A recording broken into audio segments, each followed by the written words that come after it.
tell me a little bit, I think, about the, shall we call it, the urban context of what is gallery in those days. It was not a likely place for a gallery, I don't think. It definitely was not. What had happened was it had been owned by a man called Joe Borg, and Borg was a gangster. He owned a whole series of brothels throughout Sydney, and he eventually, I think it might have been the first car bombing in Australia, but he got into his car one morning and pressed the starter button and blew up. A lot of this property was left to his family in Malta, but there were rows of terraces left to places like the RSPCA, which meant they were able to sell them. That's how they built their tremendous refuge that they now have. But because this building was literally owned by the family in Malta, and they all disagreed, nobody had ever been able to buy it. And so this man rented the entire property for a very small amount of money. And he even subdivided the landings and the stairs as extra little rooms, and he was just renting them out mainly to Maltese fishermen.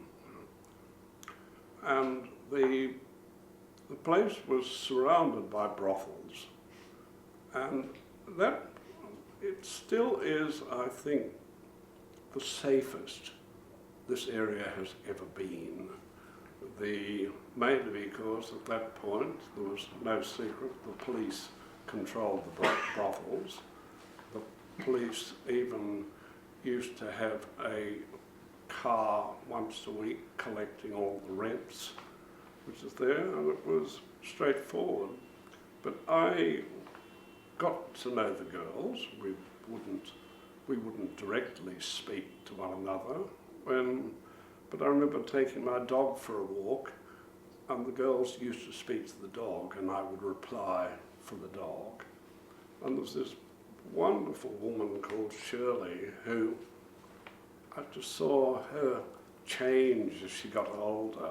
She was very, very clever. She realised she couldn't be just a pretty young thing forever, so she became this academic woman with glasses studying in a doorway which appealed to certain men, and it was perfect. And Shirley would talk to the dog, and she said one day, "Oh, darling, you look tired." I remember saying, "Oh, we think she's pregnant." And Shirley said, "You filthy little thing." And I was so shocked. But then I remember when she asked about the dog, and I told her that little dog had had 2 puppies, and she said, "Oh God, I'd love to see them." And every time I'd stand there talking, there'd be a group of Maltese blokes outside the farm who'd be nudging one another and going, "Ugh," with me talking to the prostitute. And she said, "Oh, I'd love to see them." And I went back and I said, "Well, can't you come out for a while? Come up and see them." And she talked to the other girls, and so we were here. Then one of the girls chased her, and Shirley turned to me and said, "Oh, Frank, the other girls want to see the puppies too." And I said, "Well, you can all come." And so they closed the brothel, all to come to my flat. And by that stage, the Maltese blokes were having a fit. But we came up here, and as soon as they saw that big Lata painting, they were shocked. And one of them said, "We thought you were a nice man."